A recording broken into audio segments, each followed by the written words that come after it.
Civil lines के एक उजाड़ हिस्से में एक पुराने से बंगले के सामने आकर मोटर रुकी। बंगले का नाम था रोज लॉन। लेकिन सामने के कंपाउंड में जंगली घास उग रही थी। गुलाब के फूलों के बजाय अहाते में मुर्गी के पंख बिखरे पड़े थे।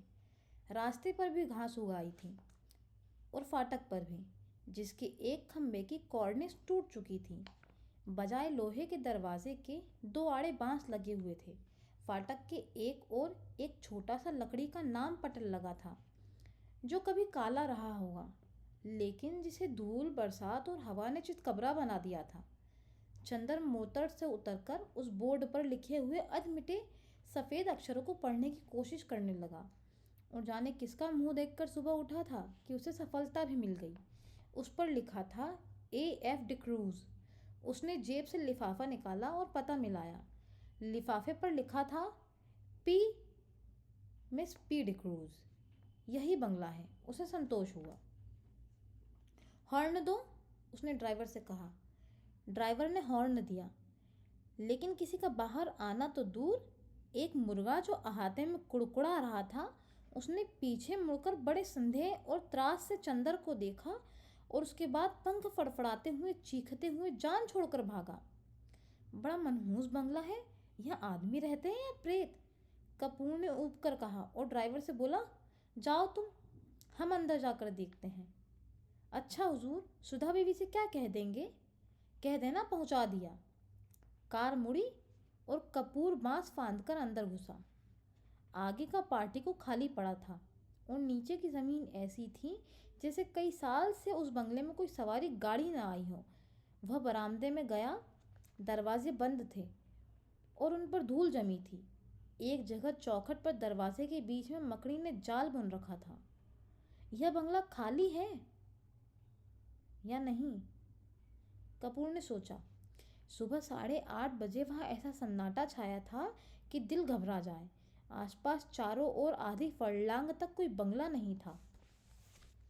उसने सोचा बंगले के पीछे की ओर शायद नौकरों की झोपड़ियाँ हों। वह दाएं बाजू से मुड़ा और खुशबू का एक तेज झोंका उसे चूमता हुआ निकल गया। ताज्जुब है, यह सन्नाटा, यह मनहूसी और इतनी खुशबू। कपूर ने कहा और आगे बढ़ा तो देखा बंगले के पिछवाड़े गुलाब का एक बहुत खूबसूरत बाग है। कच्ची रविशें और बड़े बड़े गुलाब, हर रंग के गुलाब। वह सचमुच रोज लॉन था। वह बाग में पहुंचा। उधर से भी बंगले के दरवाजे बंद थे। उसने खटखटाया, लेकिन कोई जवाब नहीं मिला। वह बाग में घुसा कि शायद कोई माली काम कर रहा हो। बीच बीच में ऊंचे जंगली चमेली के झाड़ थे, कहीं कहीं लोहे की छड़े के कटघरे। बेगम बेलियां भी फूल रही थी, लेकिन चारों ओर एक अजब सा सन्नाटा था और हर फूल पर किसी खामोशी के फरिश्ते की छां थी। फूलों में रंग था, हवा में ताजगी थी, पेड़ों में हरियाली थी, झोंकों में खुशबू थी, लेकिन फिर भी सारा बाग एक ऐसे सितारों के गुलदस्ता लग रहा था जिनकी चमक, जिनकी रोशनी और जिनकी ऊंचाई लुट चुकी हो। लगता था जैसे बाग का मालिक मौसमी रंगीनी भूल चुका हो, क्योंकि नश्यम या स्वीट पी या फ्लॉक्स कोई भी मौसमी फूल न था।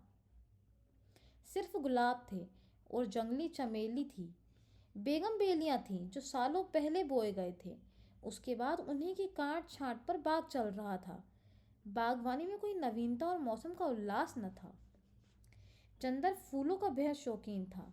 सुबह घूमने के लिए उसने दरिया किनारे के बजाय अल्फ्रेड पार्क चुना था, क्योंकि पानी की लहरों की बजाय उसे फूलों के बाग के रंग और सौरभ की लहरों से बेहद प्यार था।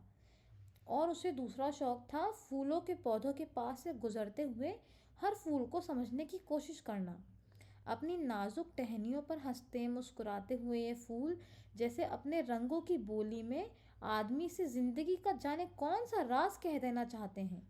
और ऐसा लगता है जैसे हर फूल के पास अपना व्यक्तिगत संदेश है, जिसे वह अपने दिल की पंखुड़ियों में आहिस्ते से सहेज कर रखे हुए हैं कि कोई सुनने वाला मिले और वह अपनी दास्तां कह जाए। पौधे की ऊपरी फुनगी पर मुस्कुराता हुआ आसमान की तरफ मुंह किए हुए यह गुलाब, जो रात भर सितारों की मुस्कुराहट पर चुपचाप पीता रहा, यह अपने मोतियों, पंखुड़ियों और होठों से जाने क्यों खिलखिलाता ही जा रहा है। जाने इसे कौन सा रहस्य मिल गया है। और वह एक नीचे वाली टहनी का आधा झुका हुआ गुलाब, झुकी हुई पलकों सी पंखुड़ियाँ और दोहरे मखमली तार सी उसकी डंडी। यह गुलाब जाने क्यों उदास है। और यह दुबली पतली लंबी सी नाजुक कली जो बहुत सावधानी से हरा आंचल लपेटे है और प्रथम ज्ञात यौवन की तरह लाज में जो सिमटी तो सिमटी ही चली जा रही है, लेकिन जिसके यौवन की गुलाबी लपटें सात हरे पर्दों में से भी झलकती पड़ती हैं। और फारस के शहजादे जैसा शान से लिखा हुआ पीला गुलाब। उस पीले गुलाब के पास आकर चंदर रुक गया और झुककर देखने लगा। कातिन पूनों के चांद से झरने वाले अमृत को पीने के लिए व्याकुल किसी सुकुमार भावुक परी की फैली हुई अंजलि के बराबर बड़ा सा वह फूल जैसे रोशनी बिखेर रहा था। बेगम बेलियों के कुंज से छनकर आने वाली तोता पंखी धूप ने जैसे उस पर धान पान की तरह खुशनुमा हरियाली बिखेर दी थी। चंदर ने सोचा उसे तोड़ ले, लेकिन हिम्मत न पड़ी। वह झुका कि उसे सूंघ ही ले। सूंघने के इरादे से उसने अपना हाथ बढ़ाया ही था कि किसी ने पीछे से गरज कर कहा, Here you are! I have caught you red-handed today. यह तुम हो, आज मैंने तुम्हें मौके पर पकड़ लिया है। उसके बाद किसी ने अपने दोनों हाथों में उसे जकड़ लिया, उसकी गर्दन पर सवार हो गया। वह उछल पड़ा और अपने को छुड़ाने की कोशिश करने लगा। पहले तो वह कुछ समझ नहीं पाया। अजब रहस्यमय है ये बंगला। एक अव्यक्त भय और एक सिहरन में उसके हाथ पांव ढीले हो गए, लेकिन उसने हिम्मत करके अपना एक हाथ छुड़ा लिया और मुड़कर देखा तो एक बहुत कमज़ोर बीमार सा पीली आंखों वाला गोरा उसे पकड़े हुए था। चंदर के दूसरे हाथ को फिर पकड़ने की कोशिश करता हुआ वह हाँफता हुआ बोला अंग्रेजी में, रोज रोज यहाँ फूल गायब होते थे, मैं कहता था कोई ना कोई ले जाता है। कौन ले जाता है? वह हाँफता जा रहा था। आज मैंने पकड़ा है तुम्हें और चुपके से चले आते थे। वह चंदर को कसकर पकड़े था, लेकिन उस बीमार गोरे की सांसें जैसे छूटी जा रही थी। चंदर ने उसे झटका देकर धकेल दिया और डांट कर बोला, क्या मतलब है तुम्हारा? पागल हो क्या? खबरदार जो हाथ बढ़ाया, अभी ढेर कर दूंगा तुझे, गोरा सुअर। और उसने अपनी आस्तीनें चढ़ाई। वह धक्के से गिर गया, धूल झाड़ते हुए उठ बैठा और बड़ी ही रोनी आवाज में बोला, कितना जुल्म है, कितना जुल्म है। मेरे फूल भी तुम चुरा ले गए और मुझे इतना हक भी नहीं कि तुम्हें धमकाऊं। अब तुम मुझसे लड़ोगे? तुम जवान हो, मैं बूढ़ा हूँ, हाय रे मैं। और सचमुच वह जैसे रोने लगा हो। चंदर ने उसका रोना देखा और सारा गुस्सा हवा हो गया और हंसी रोककर बोला, गलत फहमी है जनाब, मैं बहुत दूर रहता हूँ, मैं चिट्ठी लेकर मिस डिक्रूज से मिलने आया था। उसका रोना नहीं रुका। तुम बहाने बनाते हो, बहाना बनाते हो। अगर मैं विश्वास नहीं करता तो तुम मुझे मारने की धमकी देते हो। अगर मैं कमज़ोर न होता तो तुम्हें पीस कर खा जाता, तुम्हारी खोपड़ी को कुचल कर फेंक देता, जैसे तुमने मेरे फूल फेंके होंगे। फिर तुमने गाली दी, मैं उठाकर तुम्हें अभी नाले में फेंक दूंगा। अरे बाप रे, दौड़ो दौड़ो, मुझे मार डाला, पापी टॉमी, अरे दोनों कुत्ते मर गए। उसने डर के मारे चीखना शुरू किया। क्या है बर्टी, क्यों चिल्ला रहे हो? बाथरूम के अंदर से किसी ने चिल्लाकर कहा। अरे मार डाला इसने, दौड़ो दौड़ो। झटके से बाथरूम का दरवाजा खुला। एक गाउन पहने हुए एक लड़की दौड़ती हुई आई और चंदर को देखकर रुक गई। क्या है? उसने डांट कर पूछा। कुछ नहीं, शायद पागल मालूम होता है, चंदर ने कहा। जवान संभाल कर बोलो, वह मेरा भाई है, वह महिला बोली। ओह, कोई भी हो, मैं मिस डिक्रूज से मिलने आया था। मैंने आवाज़ दी तो कोई नहीं बोला। मैं बंगले के बाग में घूमने लगा, इतने में इसने मेरी गर्दन पकड़ ली। यह बीमार और कमज़ोर है, वरना अभी गर्दन दबा देता। गोरा उस लड़की के आते ही फिर तनकर खड़ा हो गया और दांत पीस कर बोला, अरे मैं तुम्हारे दांत तोड़ दूंगा, बदमाश कहीं का। चुपके चुपके आया और गुलाब तोड़ने लगा। मैं चमेली की झाड़ के पीछे से छिपा सब देख रहा था। मैं भी पुलिस बुलाती हूँ, तुम देखते रहो बर्टी, इसे मैं फ़ोन करती हूँ, लड़की ने डांटते हुए कहा। अरे भाई, मैं मिस डिक्रूज से मिलने आया हूँ। मैं तुम्हें नहीं जानती, झूठा कहीं का। मैं हूँ मिस डिक्रूज। देखिए तो यह खत तो देखिए। लड़की ने खत खोला और पढ़ा, और एकदम उसने अपनी आवाज़ बदल दी। छी बर्टी, तुम किसी दिन पागल खाने जाओगे। आपको डॉक्टर शुक्ला ने भेजा है। तुम तो मुझे बदनाम करा डालोगे बर्टी। उसकी शक्ल और भी रोनी हो गई। मैं नहीं जानता था, मैं नहीं जानता था, उसने और भी घबरा कर कहा।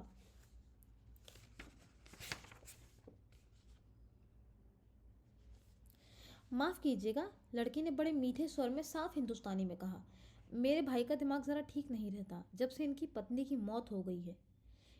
इसका मतलब ये नहीं कि किसी भले आदमी की ये इज्जत उतार लें, चंद्रन बिगड़ कर कहा। देखिए, बुरा मत मानिए, मैं इनकी ओर से माफ़ी मांगती हूँ। आइए अंदर चलिए। उसने चंद्र का हाथ पकड़ लिया। उसका हाथ बेहद ठंडा था। वह नहाकर आ रही थी। उसके हाथ से उस तुषार स्पर्श से चंद्र सिहर उठा और उसने अपना हाथ झटक कर कहा, अफसोस, आपका हाथ तो बर्फ है। लड़की चौंक गई। वह सहसा सचेत हो गई और बोली, अरे शैतान तुम्हें ले जाए बर्टी, तुम्हारे पीछे मैं गाउन में भाग आई। और गाउन के दोनों कॉलर पकड़कर उसने अपनी खुली गर्दन ढकने का प्रयास किया और फिर अपनी पोशाक पर लज्जित होकर भागी।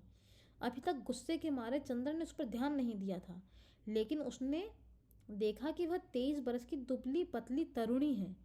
लहराता हुआ बदन, गले तक कटे हुए बाल, एंग्लो इंडियन होने के बावजूद गोरी नहीं, चाय की तरह वह हल्की पतली भूरी और तुर्श थी।